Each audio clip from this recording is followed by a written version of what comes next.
and I assume to visit the ancestral home of McDonald's? So let's find out more in our ongoing segment, Trump Meets World.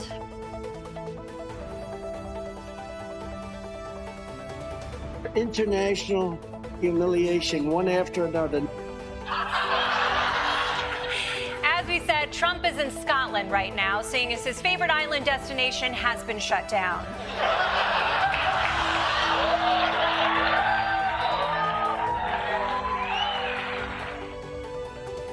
Desi Lydic doesn't just roast Donald Trump. She absolutely obliterates him with a firestorm of sarcasm and precision.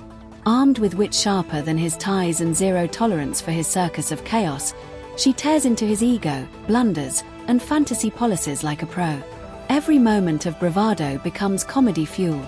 Every contradiction a target for her relentless punchlines. If Trump is the show, Desi is the grand finale, turning his greatest hits into a masterclass in political takedown. Let's kick things off with meme coin entrepreneur Donald Trump, who also moonlights as President of the United States. Yesterday, he went to Fort Bragg to give a speech to his favorite men in uniform who aren't in the Village People. He was there to commemorate the 250th anniversary of the Army, so of course he ended up discussing Joe Biden. We had a grossly unfit president. And by the way, I've known this guy for a long time. He was never the sharpest bulb. Sharpest bulb, what a wordsmith! His presidential strategy seems to be ripped straight out of a fever dream written by a billionaire with a Twitter addiction and a Wi-Fi connection from 2009. Desi Lydic didn't just roast Donald Trump.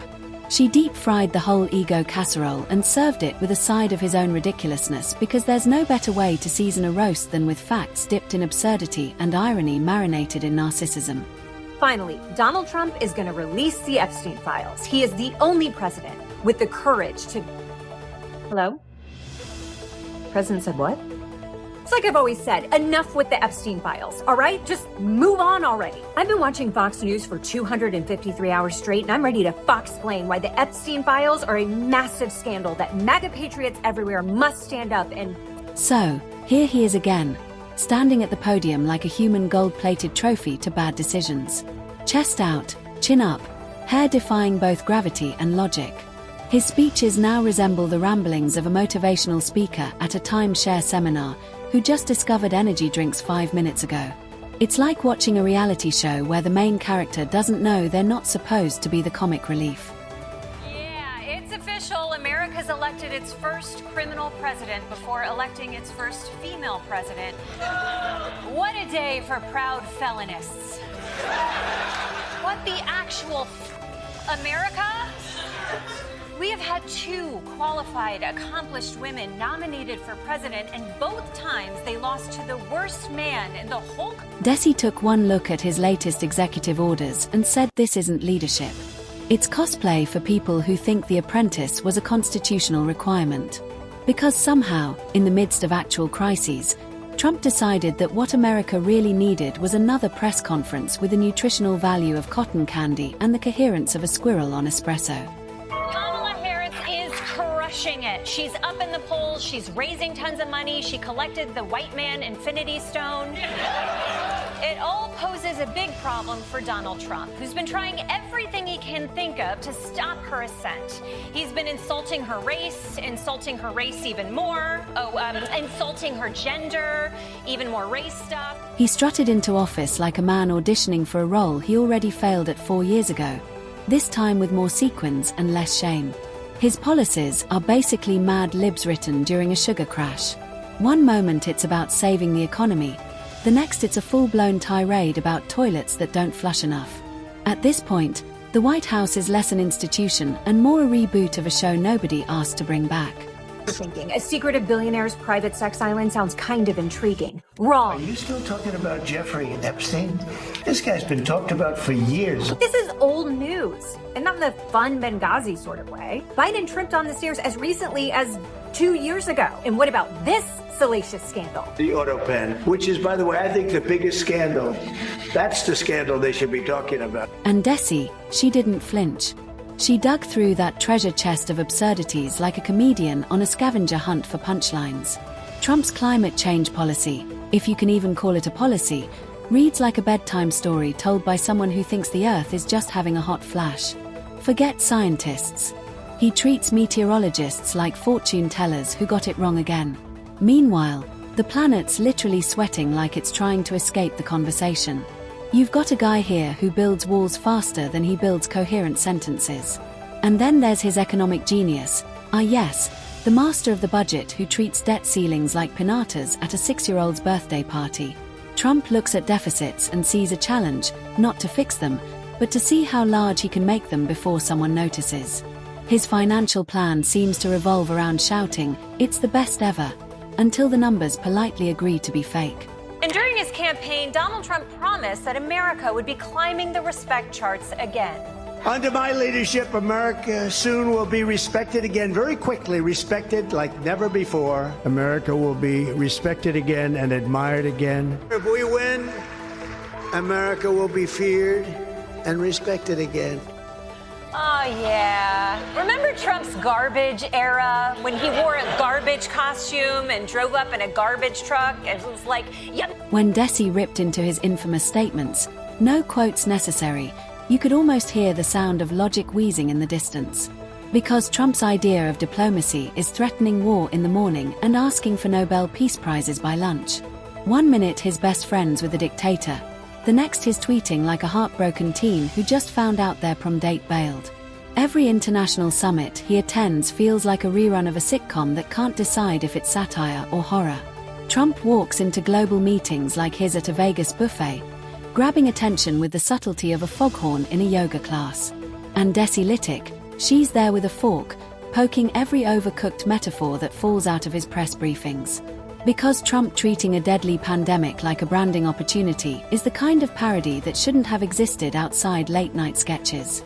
Every sentence he uttered during those briefings was a dare to the English language and a threat to public health recommendations. It's like he walked in each day thinking, how can I make the CDC's job harder and my PR team cry? Yesterday, Donald Trump unveiled his big plan to relocate Gazans and turn their homeland into the world's holiest Hard Rock Hotel casino. And today, the reviews are in. The Arab world hates it, Democrats condemn it, Republicans have problems with it, and the Palestinians won't abide by it. Or as Trump says... Can we ask about your Gaza proposal? A lot of people are talking about, obviously. Everybody loves it. I stand corrected. I guess everybody... Desi lit into that with the precision of a roast surgeon. When Trump suggested injecting disinfectant, or whatever science fiction cocktail was bouncing around his brain at the time, she didn't even need punchlines. She just lined up the absurdity and let it topple like a house of Jenga blocks built on top of conspiracy theories and vitamin D deficiency. And let's talk about his relationship with the truth. It's complicated. Like a status update from 2008 Facebook complicated. Trump treats facts like fashion trends. Wear it one day, deny it the next. He can look at a hurricane map, Sharpie it into fiction, and still call himself the meteorologist of the year. Desi took that delusion and ran with it like a kid with a crayon and no supervision. Desi carved into his vanity like a jack-o'-lantern. Because who needs substance when you have a spray tan, a red tie that doubles as an emotional support blanket, and a mirror that claps every time you talk? He didn't drain the swamp. He just held auditions to restaff it with louder frogs and shinier suits. And don't even start with the nepotism. Trump turned the White House into a family reunion with clearance badges. Every new appointment felt like a reboot of Keeping Up with the Cronies. Desi didn't hold back. She lined up the cast of characters like it was a roast of the world's most dysfunctional office sitcom. Yesterday was Election Day. We were all hoping it would make history, and boy, did it ever. Mr. Trump made history last night. He will be the first convicted felon to be president of the United States.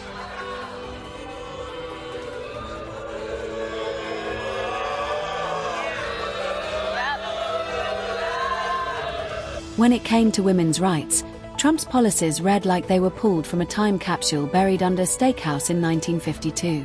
Desi sliced through that misogyny with the finesse of a scalpel and the energy of someone who's been reading every executive order while shouting seriously into a pillow. Every time he talks about women, he manages to take feminism back a decade just by opening his mouth. His obsession with ratings. Legendary. He treated natural disasters like episode premieres. Desi flipped through them like a scandalous novella, every page dripping with suspense, denials, and one man's passionate love affair with court dates. His lawyers probably have a loyalty punch card at this point. 9 indictments and the 10th one's free. His love letters to dictators didn't help either. Trump collects authoritarian fan mail like baseball cards, except he trades them for democratic norms. Desi nailed that with all the glee of someone who's been watching this geopolitical circus for far too long and brought popcorn and a fire extinguisher. And even though the plan was totally perfect in every way, his staff spent the entire next day walking back every single part of it. The president said his intention was to remove Palestinians from Gaza permanently. If we can get a beautiful area to resettle people permanently. But today, the press secretary said it would be temporary. The president has made it clear that they need to be temporarily relocated out of Gaza for the rebuilding of this effort. Oh, Trump's press secretary just had her first one. The debates. Oh, the debates. Trump on a stage with a microphone is less political discourse and more performance art from a man who thinks volume equals victory. Desi turned every one of those incoherent word jumbles into punchlines so sharp they could pierce through that wall of delusion he's been building around himself since 2016. And let's not ignore the environmental stance that rivals a Bond villain with a grudge against trees. Trump rolled back regulations like they were blocking his view of the golf course. Desi lit that entire charade on fire with more precision than the EPA could muster under his administration. Because nothing says future generations like a policy designed by someone who thinks recycling is a liberal conspiracy. Every rally Trump throws is a masterclass in shouting at clouds. Desi dissected those crowd chants like a linguist analyzing a caveman drum circle. There's always more volume than substance, more nostalgia than nuance, and more merch than meaning. He didn't build a wall, he built a billboard for his ego and then handed taxpayers the receipt. But what really makes the roast hit different is the way Desi highlights the sheer performative nature of Trump's presidency.